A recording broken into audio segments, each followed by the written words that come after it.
Dans cette vidéo, la deuxième vidéo ou la troisième vidéo du cours des fonctions logarithmiques, on va passer à des propriétés ou des autres propriétés de la fonction logarithmique.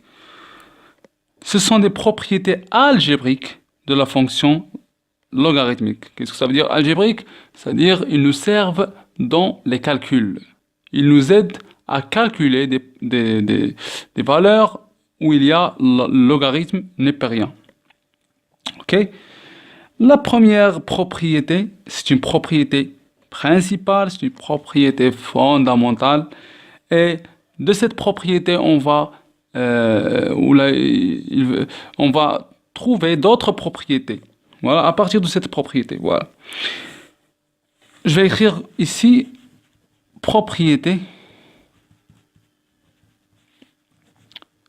fondamentale. Pardon. Propriété fondamentale. Voilà. Cette propriété nous dit, voilà, premièrement, on déclare les variables, soit A et B, deux réels qui appartiennent à l'intervalle 0 plus l'infini, c'est le domaine de définition de Ln. On peut le noter R plus étoile. Ok?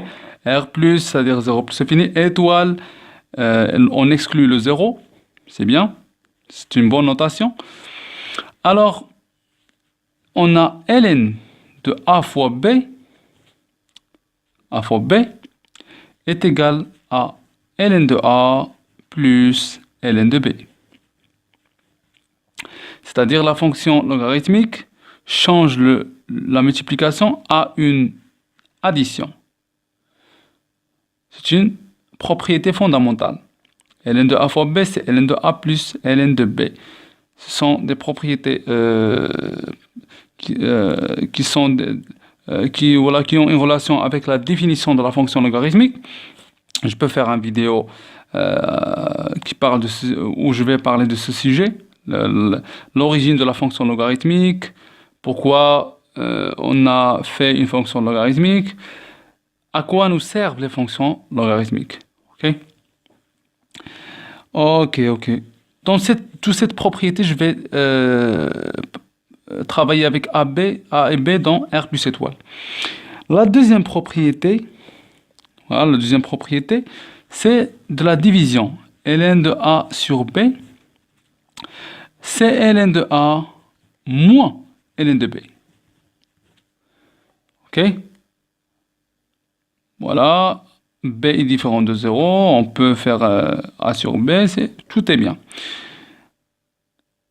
Voilà. Un cas particulier de cette propriété, c'est ln de 1 sur A. C'est moins ln de A. Pourquoi? Car ln de 1 sur A, c'est ln de 1 moins ln de A. D'après cette propriété, ln de 1, c'est 0. Donc, il reste moins ln de A. C'est ça. Une autre propriété très importante, c'est ln de A à la puissance R, avec R appartient à Q.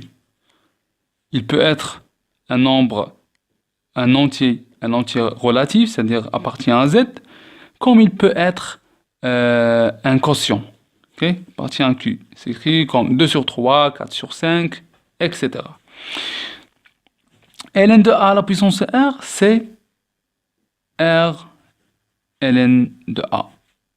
Voilà, donc tout ça, A et B sont dans R plus étoile. Dans 0 plus l'infini. Voilà. Cette propriété, si vous remarquez, elle vient de cette propriété. Comment? Je vais faire une petite démonstration ici.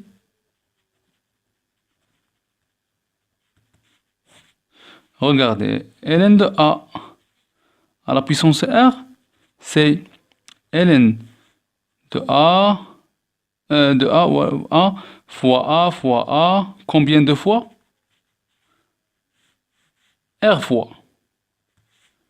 C'est la définition de la puissance. Okay?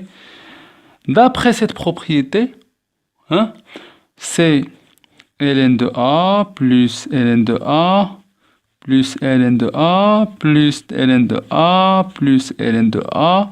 Combien? R fois. Donc c'est R ln de A. Voilà. Par exemple, ln de A au carré, c'est ln de A fois A, c'est ln de A plus ln de A. C'est 2 ln de A. Ok?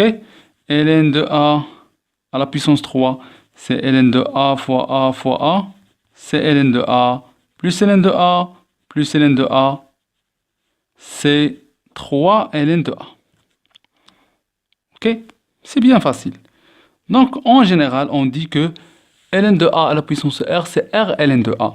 Il faut se rappeler bien de ces propriétés. Ok. Maintenant, on va supposer, voilà, ici on a supposé que A et B sont dans R plus étoile. Et voilà, maintenant on va supposer que, voilà, soit A et B dans R étoile, c'est-à-dire ils peuvent être négatifs, mais leur produit est positif. Pourquoi? Parce que si leur produit est strictement positif, on peut écrire ln de A fois B. On a le droit d'écrire ça. Oui ou non? Oui, parce qu'ils sont strictement positifs. Même si A est négatif et B est négatif par exemple, mais leur produit est positif. Donc on peut écrire ln de A fois B. À quoi il va être égal? Est-ce qu'il va être égal à ln de A plus ln de B? Ah non. Pourquoi? Parce que A est négatif. Il peut être que, voilà, A négatif, B négatif, mais leur produit est positif. Donc ln de A est négatif ici. ln de A négatif, on ne peut pas écrire ça. Donc on fait la valeur absolue. Si on doute que une variable, soit A, soit B, sont négatifs, si A et B sont négatifs, on fait la valeur absolue. Par exemple, si on a ici ln de moins 3 ou ln de moins 3 fois moins 5, on peut écrire que c'est ln de moins 3 en valeur absolue plus ln de moins 5 en valeur absolue, c'est ln de 3 plus ln de 5. Et bien sûr, c'est ln de moins avec moins, c'est plus. Donc, c'est ln de 3 fois 5. C'est la même chose. Ok, c'est un exemple. Voilà, on reste toujours, on travaille toujours avec AB dans R étoile. On a aussi ln de A sur B. Si A et B sont comme ça, on va écrire que c'est ln de la valeur absolue de A moins ln de la valeur absolue de B. Aussi, pour l'autre propriété, ln de A à la puissance R, c'est R ln de la valeur absolue de A. Ok? Exemple. Si on a par exemple, ln de moins 3 au carré, c'est vrai, on peut l'écrire parce que moins 3 au carré, c'est 9, c'est positif. Mais c'est 2 ln, la valeur absolue de moins 3. C'est 2 ln 3. On n'a pas le droit d'écrire un nombre positif dans la fonction ln.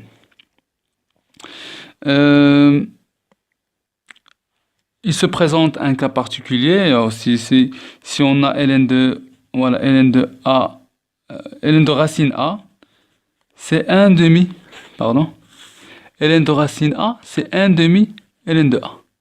Pourquoi on utilise cette propriété? Parce que ln de racine A, c'est ln de A à la puissance 1 demi. Et bien sûr, c'est 1 demi ln de A. Parce qu'on a posé ici que R est dans Q. Donc, il peut être un quotient. J'espère que vous avez compris tout ce que j'ai dit dans cette vidéo. Et dans la prochaine vidéo, on va faire un petit exercice pour bien comprendre ses propriétés.